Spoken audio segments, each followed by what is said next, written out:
नमस्कार दोस्तों, मैं doctor Gopal Lohia, homeopath, acupuncturist and vascular therapist. स्वागत है आप सभी का मेरे यूट्यूब परिवार में। मैं यहाँ पर होम्योपैथी और वास्कुलर से रिलेटेड वीडियोस बनाते रहता हूँ।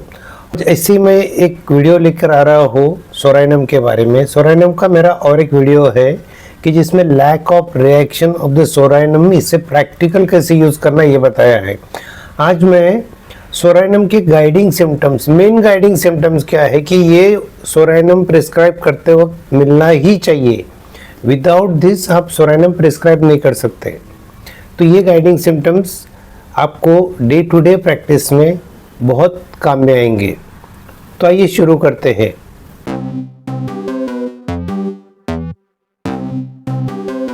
पहला सिम्टम है लैक ऑफ रिएक्शन। इसका मैंने पूरा वीडियो बनाया हुआ है और आप पूरा कंसेप्ट समझने के लिए प्लीज़ वो वीडियो रेफर करिए। इसमें होता क्या है कि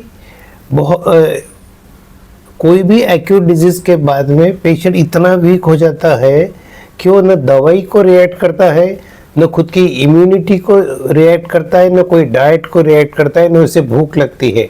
उसकी सिस्टम पूरी स्टैंड स्टिल मोड पे चले जाती है।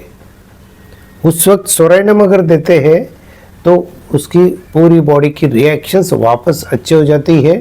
एक तो पेशेंट ठीक हो जाता है या कोई नए मेडिसिन का इंडिकेशन मिल जाता है। दूसरा सिम्टम है when well selected medicines fail to act और when sulphur fails to act.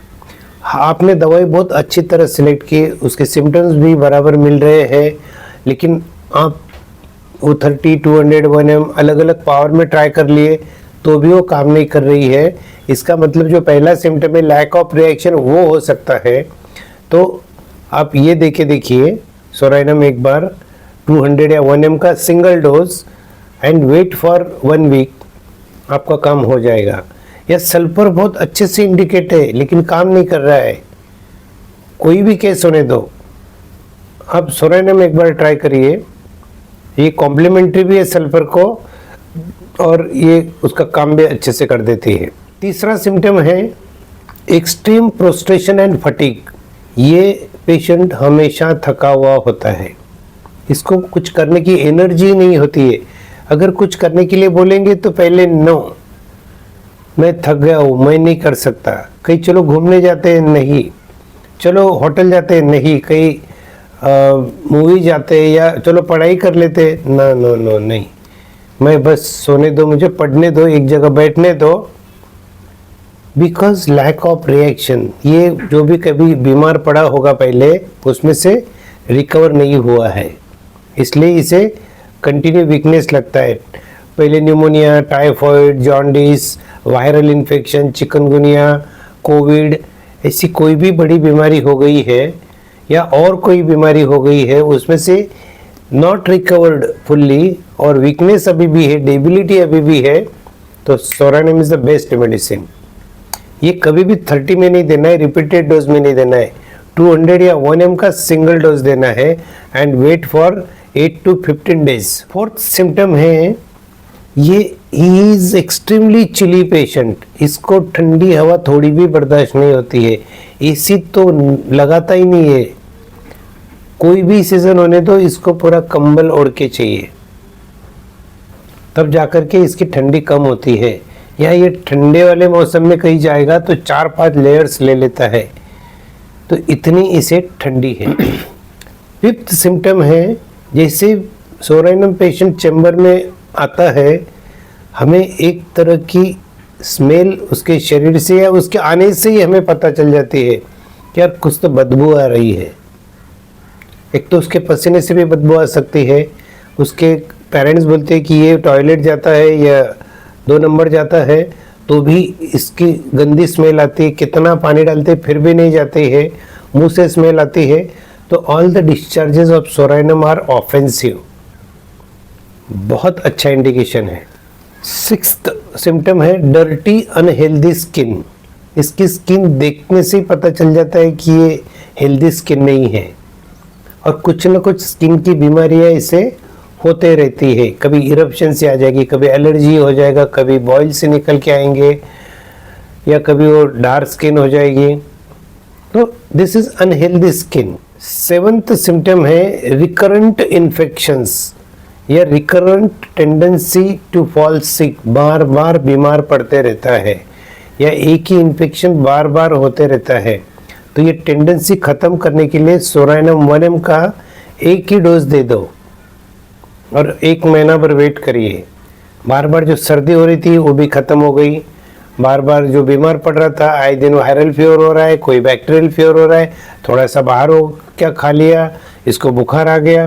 तो जो बार बार हो रहा है, पहले तो और दवाइयाँ दे के थोड़ी ट्रीटमेंट करिए, तो आपके समझ में आएगा कि दूसरे दवाई से ठीक नहीं हो रहा है। और दवाई देने के बाद में भी समझो बेलाडोना दिया, उससे ठीक हो गया, फिर 8 दिन में बीमार हो गया, फिर आपने मार्क्सॉल दिया, फिर ठीक हो गया, फिर 15 दिन बाद बीमार हो गया। अब इसे कोई तो दवाई दीजिए जो भी इंडिकेटेड है, ठीक कर लीजिए, करने के बाद फिर सोरानियम देना है। एक्यूट स्टेट में कभी मत दीजिए, फ्लेयर अप हो जाएंगे सिम्टम्स। ठीक है, 200 के 1 डोज देना है, वेट करना है 8-10 दिन 15 दिन तक और फिर रिपीट करना है। 2 या 3 डोज में ही मैक्सिमम काम हो जाता है।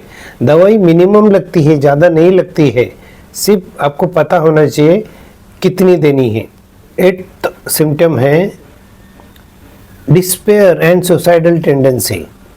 इतना भोगता है ये, इतनी तकलीफें हैं इसको, ये कभी हेल्दी नहीं रहता है, कुछ न कुछ तकलीफ शुरू रहती है, शरीर में जान नहीं रहती, एंजॉय नहीं कर पाता। बाकी सब लोगों को देखता है कि यार ये लोग कितना बाहर का खा रहे हैं, इनको कुछ नहीं हो रहा है, कितना घूम रहे, इनका सर्द गर्म हो रहा है, फिर भी कुछ नहीं हो रहा है इनको, और मैं ही ऐसा हूँ, क्यों मैं बीमार पड़ जाता हूँ।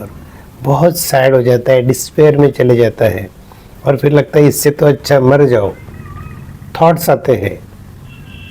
तो तब भी आप सोरानियम अच्छी तरह यूज़ कर सकते हो। 9th सिम्टम है इसका एपेटाइट। कभी तो इतनी भूख लगेगी कि तो खा खा करेगा और कभी तो बिल्कुल ही भूख नहीं लगेगी। आप उसका पसंदीदा फूड भी उसको दे दो तो भी वो खा नहीं पाएगा।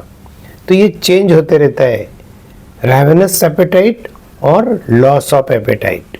10th सिम्टम है एग्रेवेशन फ्रॉम वॉशिंग और बाथिंग। स्नान करने के बाद इसकी तकलीफें बढ़ जाती है। बहुत से मरीजों को स्नान करने के बाद में या लेडीज़ को हेड बाथ लेने के बाद में हेडेक हो जाता है। सोरानियम दे दीजिए, ये टेंडेंसी ख़त्म हो जाएगी। एक्यूट स्टेज में मत लीजिए, हेडेक को बेलाडोना से कम कर लीजिए और उसके बाद सोरानियम का 1 डोज ले लीजिए, तो फिर नेक्स्ट टाइम जब भी आप हेड बाथ लेंगे आपको कुछ नहीं होगा। और बाथिंग से इसको और भी तकलीफें बढ़ जाती है, स्किन की बोलिए, रेस्पिरेटरी बोलिए, या whatever complaints, they tend to aggravate. और एक लास्ट सिम्टम कि इसकी जो कंप्लेंट्स है विंटर में बढ़ जाती है, क्योंकि इसको ठंडी बर्दाश्त नहीं होती है और स्टॉर्मी सीजन में बढ़ जाती है। जब स्टॉर्म्स आते हैं, बिजली के साथ, हवा के साथ, आवाज़ के साथ, जब बारिश होती है या क्लाइमेट ख़राब हो जाता है, तो इससे पहले ही पता चल जाता है कि अब मेरी तबीयत बिगड़ने वाली है। तो दोस्तों, इस सोरानियम के इम्पोर्टेंट 11 टिप्स की नोट्स थी, आप इसे बाय हार्ट ही कर लीजिए, तो आपकी रोज़मर्रा की ज़िंदगी में ये पेशेंट आपको मिलने ही वाले हैं। और सोरानियम को डे टू डे प्रैक्टिस में यूज़ करिए, बट नॉट हर एक पेशेंट के लिए। जब भी इंडिकेटेड है तब भी सोरानियम यूज़ करिए, क्योंकि ये बहुत ही इम्पोर्टेंट मेडिसिन है। और आपका पेशेंट मतलब सोरानियम देने के बाद जब पेशेंट ठीक हो जाएगा तो वो आपके लिए 5-10 पेशेंट और लेके आएगा कि यार ये डॉक्टर ने मेरा एलर्जी का सालों का तकलीफ था ऐसे ख़त्म कर दिया, मैं कितना बीमार था, मेरे में ताकत ही नहीं थी, मैं घर पे ही पड़ा रहता था, मैं नौकरी पे भी नहीं जाता था, इसने यही डॉक्टर साहब ने मुझे ठीक किया है। भूख नहीं लगती थी मुझे, उनके डोज ने ही बहुत मस्त काम कर दिया। तो इस सोरानियम के ये मैंने मेरे क्लिनिक में एक्सपीरियंस किए हुए मतलब लोगों के रिव्यूज़ है, आपको भी मिलेंगे। सिर्फ आप उसको थोड़ा जान लीजिए। ये मैंने तो की नोट्स बताई है, अब और बुक खोलिए, पढ़िए इसको और अपना नॉलेज की बाउंड्रीज और एक्सपांड कर लीजिए। ठीक है, तो वीडियो को लाइक करना ना भूलें, सब्सक्राइब कर लीजिए चैनल। बहुत मेहनत लगती है एक वीडियो बनाने के लिए। अगर आप कुछ लिख देते हो अच्छे से तो हमें भी ऐसा लगता है कि यार नहीं, बनाना चाहिए, किसी को तो हेल्प होगी। मिलते हैं अगले वीडियो में, तब तक के लिए स्टे हेल्दी, स्टे फिट। जय हिंद।